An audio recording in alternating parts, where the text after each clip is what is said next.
Shalom Bapak Ibu Saudara dikasih Tuhan Yesus Kristus, apa kabar Anda hari ini? Dimanapun Anda berada, saya berharap Anda selalu dalam keadaan yang baik. Dan sangat senang saya kembali bisa menyapa Anda melalui program Sapaan Gembala GKI Manyar. Saudara dikasih Tuhan, di dalam relasi kita sehari-hari, ada kalanya kita mungkin menyerah dengan orang-orang yang kita hadapi. Bahkan mungkin itu orang-orang yang paling dekat dengan kehidupan kita. Kita seringkali mengatakan, sudahlah, dia pasti tidak akan berubah. Saya sudah mencoba bicara dengannya berkali-kali, saya sudah mencoba menasihatinya berkali-kali, tetapi saya yakin hal itu pasti tidak akan berhasil. Dia tidak akan mendengarkan saya, dia pasti tidak akan berubah, dia pasti tidak akan berdamai, dan lain sebagainya. Saudara dikasih Tuhan, di dalam kehidupan kita sehari-hari, kita pasti pernah mengalami hal-hal yang seperti ini. Kita kehilangan kesabaran kita. Kita kehilangan kepercayaan kita terhadap orang-orang yang ada di sekitar kita. Ada kalanya kita mulai menyerah untuk memberikan pengampunan. Kita menyerah untuk memberikan bantuan. Kita menyerah untuk memberikan kepercayaan dan lain sebagainya. Tapi saudaraku, pernahkah kita berpikir, apa yang terjadi jika Tuhan yang menyerah dengan sikap kita? Bacaan kita hari ini, saudara, dari Mazmur 126, ini menarik sekali. Sebab Mazmur 126 menceritakan sebuah memori, sebuah ingatan sejarah ketika umat Allah yang sempat mengalami pengasingan ke Babel karena pemberontakannya itu, kini telah dipulihkan dan kembali pulang ke Yehuda, dikatakan di ayat yang pertama.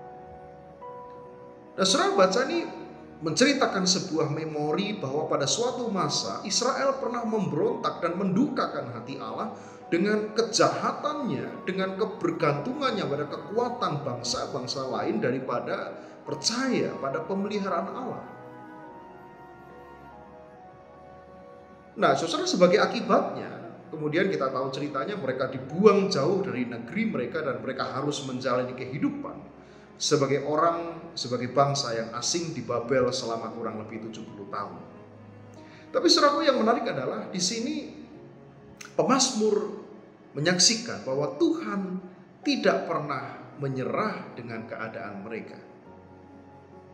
Ratap tangis dan air mata yang pernah mereka alami di masa lalu menjadi pengalaman pembelajaran yang berharga, dan semuanya sudah diubah menjadi tawa dan sorak-sorai yang mengiringi kepulangan mereka ke tanah air yang sangat mereka cintai. Dituliskan di ayat yang kedua dan ayat yang kelima. Saudaraku, saya merenungkan dari bacaan kita hari ini. Bacaan ini mau mengajarkan kepada kita tentang sebuah karakter pantang menyerah. Pantang menyerah itu tidak harus selalu tertuju pada diri kita sendiri. Tidak harus selalu tertuju pada keinginan atau cita-cita kita. Tetapi pantang menyerah, saudara, juga ditujukan terhadap orang-orang yang kita kasihi.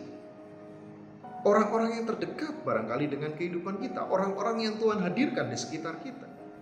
Sebab Tuhan selalu punya cara untuk mengembalikan umatnya yang menyimpang itu, dikembalikan di dalam relasi perjanjian dengan Allah. Walaupun umat ini berkali-kali mendukakan hati Tuhan.